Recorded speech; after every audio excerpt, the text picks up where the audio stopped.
Bonjour, bienvenue dans la série sur la relativité. Nous allons parler un peu du référentiel qu'on pourrait éventuellement attacher à un rayon lumineux. Cette idée plonge parfois ses racines très loin, puisque Einstein avait dit plus tard que bien avant d'écrire la relativité, il s'était déjà posé la question: qu'est-ce qu'il aurait vu, comment aurait-il vu le monde s'il avait pu chevaucher un rayon lumineux? Et cette citation est souvent reprise dans ce type de discussion. Que se passe-t-il pour un référentiel qui serait attaché à une impulsion lumineuse dans le vide, bien entendu, puisque le problème qui se pose ici, c'est l'existence d'une vitesse limite. Et il se fait qu'en relativité, un tel référentiel n'existe pas. Alors, nous allons y revenir très vite pour dire pourquoi. Parce que beaucoup d'amateurs qui commencent à raisonner en disant « Tiens, un rayon lumineux, on prend un repère, un référentiel attaché au rayon lumineux ou à un photon. Qu'est-ce qui se passe ?» Et quand on leur dit « Mais ça n'existe pas, on ne peut pas. » Il dit « Mais enfin, pourquoi? C'est paradoxal, pourquoi est-ce qu'on ne pourrait pas ?» Et donc, ils trouvent ça déplaisant. En réalité, c'est une limitation. C'est une limitation de ce que l'on peut faire, mais ce n'est pas du tout paradoxal, ce n'est pas un paradoxe. Il n'y a absolument rien dans la relativité, dans ces postulats, qui exige de pouvoir associer un référentiel à tout objet, quel qu'il soit. On peut le faire dans un grand nombre de possibilités, et tant mieux, mais rien n'exige de pouvoir le faire systématiquement. Un référentiel, c'est juste une représentation qui permet d'associer des coordonnées et d'associer ces coordonnées à des événements. Et donc, cette absence de référentiel n'est pas une limite de la théorie, c'est une limite de cette représentation. Et pas du tout un paradoxe, bien entendu. Alors, qu'en est-il de la raison? Alors, la lumière est caractérisée par des intervalles lumière, ds carré égale 0. Et donc, le temps propre, d taux, égale 0.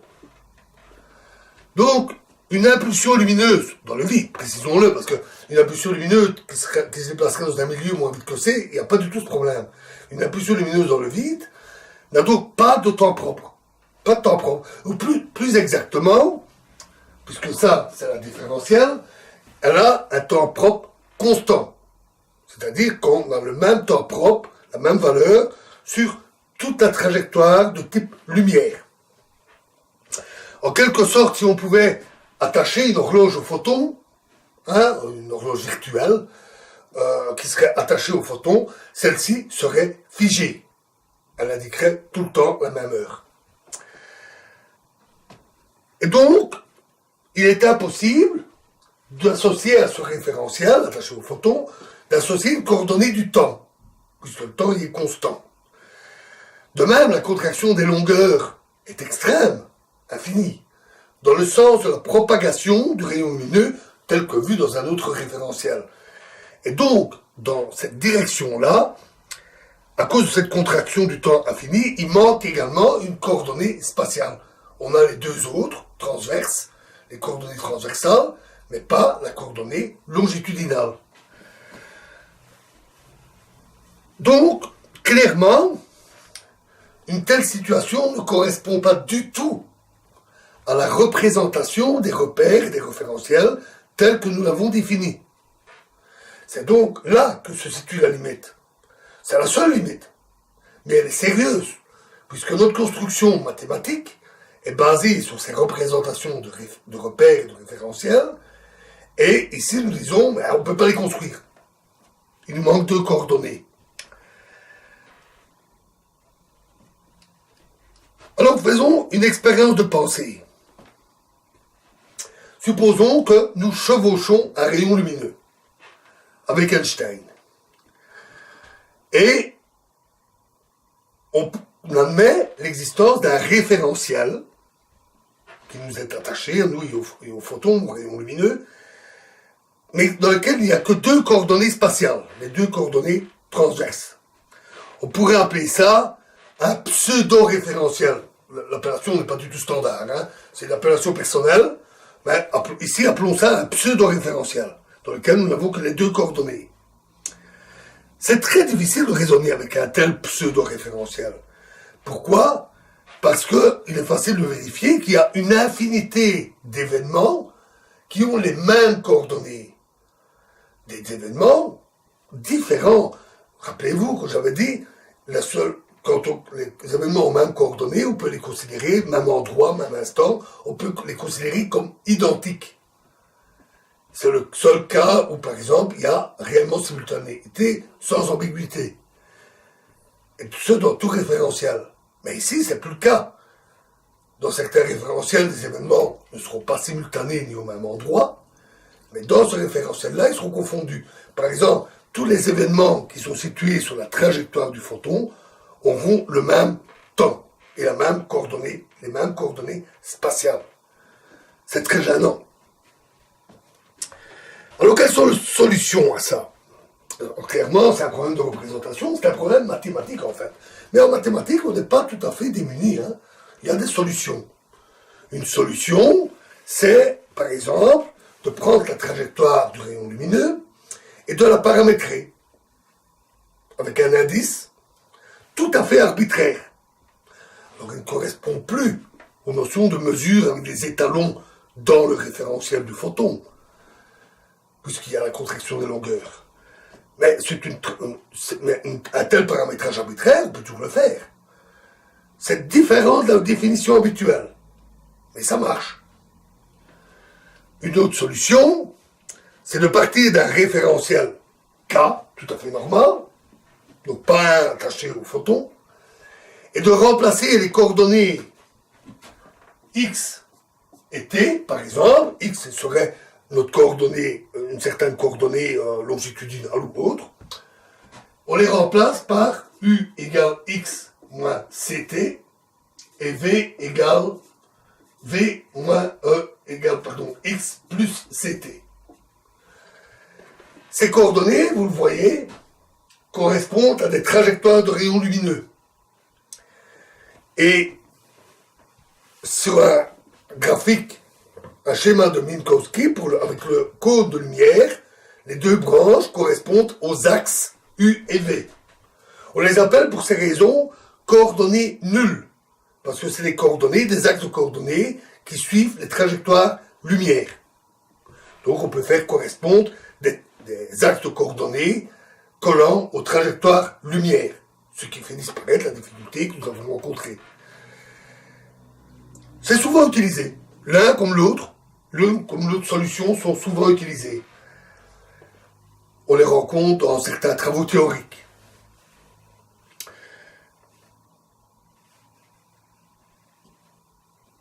Alors, imaginons maintenant une expérience de pensée. On est assis sur notre rayon lumineux, et il y a un autre rayon lumineux à côté. À quelle vitesse V se déplace-t-il ? L'idée, c'est de se dire,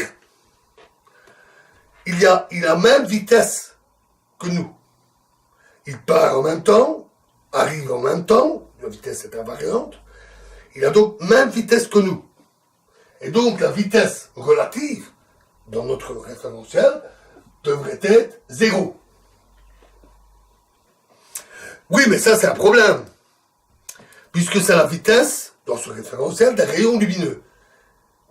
Et la postulat dit que la vitesse de la lumière est invariante. Elle vaut toujours C. Donc là, on a un souci. Mais en fait, quand nous avons dit, il a même vitesse que nous. Ou quand on parle de départ et d'arrivée, on le fait en utilisant un autre référentiel. Puisque nous, dans son propre référentiel, on est toujours immobile.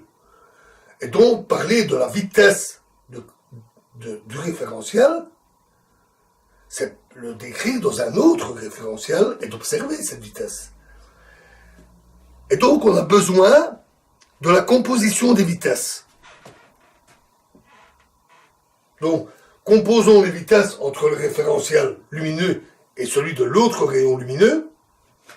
La vitesse relative va être donnée par C moins C, divisé par 1 moins C carré sur C carré, puisqu'il faut utiliser la composition des vitesses relativistes. Et ça, c'est 0 sur 0. C'est indéterminé. C'est gênant. Voilà pourquoi ce pseudo-référentiel pose des problèmes.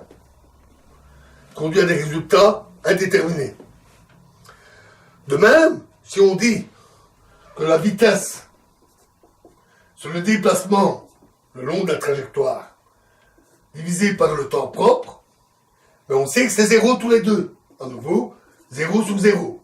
Même souci.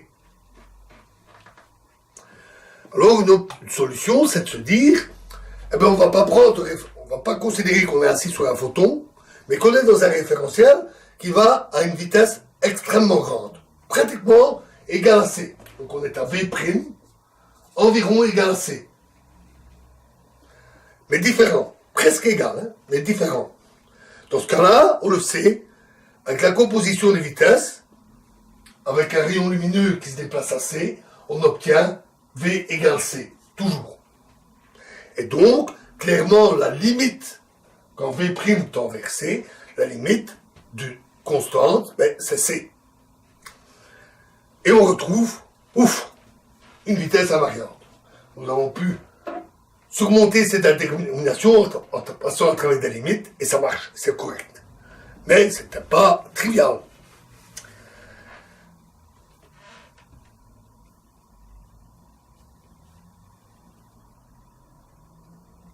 Alors, ça peut aussi dire, on peut aussi dire que c'est tout de même bizarre. Parce que si je suis assis à côté du rayon, assis sur mon rayon lumineux, et que l'autre rayon lumineux, à côté de moi, par rapport à moi, il se déplace assez. Il va vite filer devant. Or, on sait que les rayons vont tous à la même vitesse, et qu'ils partent en même temps et arrivent en même temps. Comment peut-il partir devant et arriver en même temps? Oh oui, mais c'est oublier que, pour parler de ça, dire il file devant, il faut un certain temps pour ça. Or, dans ce référentiel, quand on est assis sur un photon, le temps propre est nul, ou plutôt constant.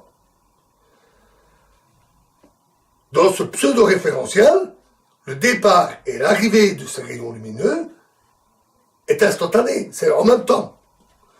Le rayon lumineux n'a tout simplement pas le temps de fuir devant. Et donc, il n'y a pas de souci. Ou pas de souci, ou presque.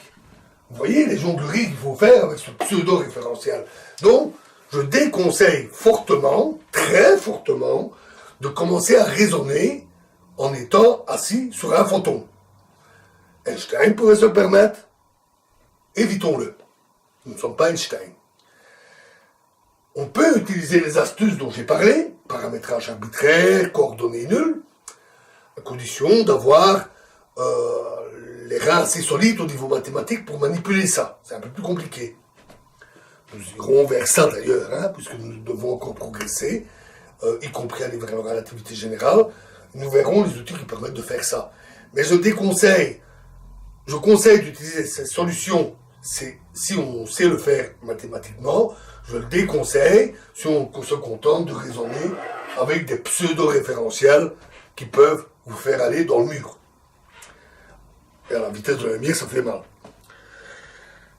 Voilà. Alors, nous en avons fini, c'est pour le moment, avec les paradoxes liés à la cinématique, c'est-à-dire au mouvement. Nous allons maintenant attaquer la dynamique, donc les forces, l'énergie, etc. Il y a pas mal de choses à dire autour de ça, nous verrons d'autres paradoxes autour de ça, mais c'est un peu plus compliqué. Et donc, on aurait besoin d'une formulation mathématique qui soit plus adaptée à la relativité. Et maintenant, nous en savons assez sur la relativité, sur le mouvement, pour construire et utiliser une telle représentation. Donc ça, c'est la formulation quadrivectorielle, ou les quadrivecteurs, un espace vectoriel à 4 dimensions, obéissant à la géométrie de Minkowski. Et cette formulation, c'est ce que nous verrons dans la prochaine vidéo. Je vous remercie.